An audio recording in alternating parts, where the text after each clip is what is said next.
আজকে ডক্টর ইউনূস সাহেব যখন তত্ত্বাবধায়ক সরকারের প্রধান, তখন কেন আজও সমাজের মধ্যে অপরাধীরা, দুর্বৃত্তরা আজকে দাপিয়ে বেড়াচ্ছে? আমরা শুনেছি যে 4 জনের পরামর্শে শেখ হাসিনা সকল অপরাধমূলক কাজ করেছে। ওবায়দুল কাদের, সালমান এফ রহমান, আনিসুল হক, এই আপনারা আরো যারা এখানে রয়েছেন, আরো একজন আছেন স্বরাষ্ট্রমন্ত্রী আসাদুজ্জামান কামাল, এই গ্যাং অফ 4 এরা যত হত্যা সব নির্দেশ দিয়েছে, মানে রাষ্ট্রটাকেই অপরাধী রাষ্ট্রে পরিণত করেছে। তার একজন নিরাপত্তা উপদেষ্টার নাম তারেক সিদ্দিকী, তিনি প্রধানমন্ত্রী, তৎকালীন অবৈধ প্রধানমন্ত্রী শেখ হাসিনাকে পরামর্শ দিয়েছেন যে কিছু লোককে মেরে ফেলুন, কিছু লোক মারা গেলে পরেই আন্দোলন ভয় পেয়ে যাবে, থামিয়ে যাবে। এটা কোনো সভ্য দেশের সরকার হতে পারে? এটা কোনো সভ্যতার লক্ষণ হতে পারে? এটা কোনো সরকারের ন্যূনতম যাদের মধ্যে আইনি চেতনা আছে তাদের কি এটা বৈশিষ্ট্য হতে পারে? কয়েকদিন ধরে আপনারা পত্রিকায় দেখুন এই কথাগুলো, একবারে অডিও একে অপরের সাথে যে তার কথা বলছেন, মেয়র তাপসের সাথে কথা বলছেন, তারপরে আরো অনেকের সাথে কথা বলছেন, তার মধ্যে স্পষ্টভাবে এই কথাগুলো বলছে।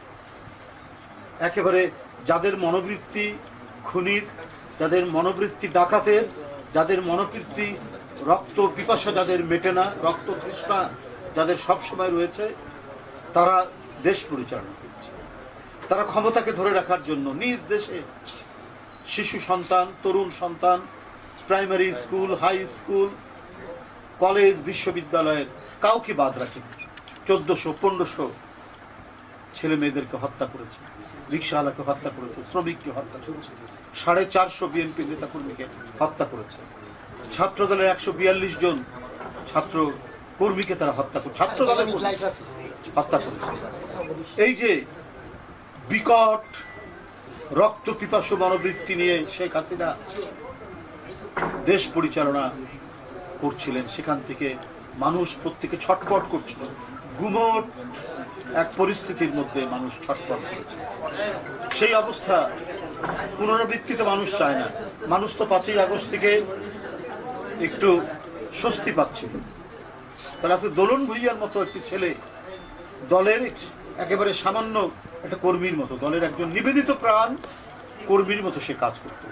নিরীহ ছেলে, 1 ভাই বিদেশে থাকে, বোনদের বিয়ে হয়েছে, 2 বোনের বিয়ে হয়েছে, আর 2 বোন হয়েছে, একেবারে সামাজিক ভদ্র একটা পরিবার। সে কিছু অন্যায়ের প্রতিবাদ করেছে। এই কারণে ওই দোসরদের দুর্বৃত্তরা আজকে নানা প্রোটেকশনে সমাজের মধ্যে অপরাধ করে বেড়াচ্ছে। বালুমহল, পাথর তোলা, নানা কাজের মধ্যে এরা ইনভলভ আছে।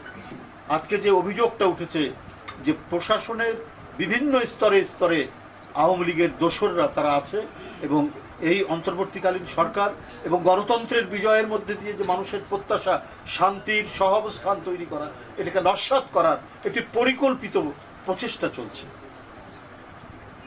বন্ধুরা, এই প্রচেষ্টা নস্যাৎ করতে হবে। আমি আজকে আপনাদের সামনে এই মানে হত্যার উদ্দেশ্যে যাকে আঘাত করা হয়েছে, গোটা শরীর যার ক্ষতবিক্ষত, তার সামনে বলছি যে এই দায় কিন্তু প্রশাসনে যারা আছে, যারা প্রোটেকশন দিচ্ছে এই সমস্ত মানে আঘাতকারীদের, এই সমস্ত দুর্বৃত্তদের,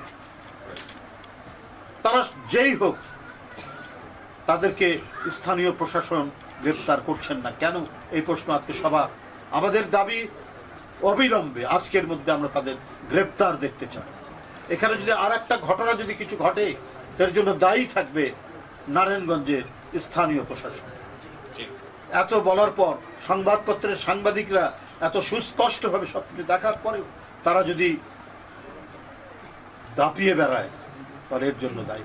আর যদি তাদেরকে কোনো শক্তিশালী কেউ প্রোটেকশন দেয়, তাহলে আপনার প্রশাসনের ব্যক্তিরা আপনারা জানান এটা, যে এই সমস্ত ব্যক্তিরা তাকে প্রোটেকশন দিচ্ছে। আমরা আরো বেশি আইনি প্রক্রিয়া, সে যদি দলেরও কোনো লোক হয়, সে চূড়ান্ত সাংগঠনিক ব্যবস্থা দল থেকে চিরদিনের জন্য তাকে বহিষ্কার করা হয়। এবং এখানে যদি বিএনপির কেউ যদি আমি মনে করি প্রশাসনকে টেলিফোন করে তাদের জন্য আপনারা আমাদেরকে জানাবেন, আমরা সে যতই পাওয়ারফুল নেতা হোক না কেন তার বিরুদ্ধে আমরা ব্যবস্থা নেব।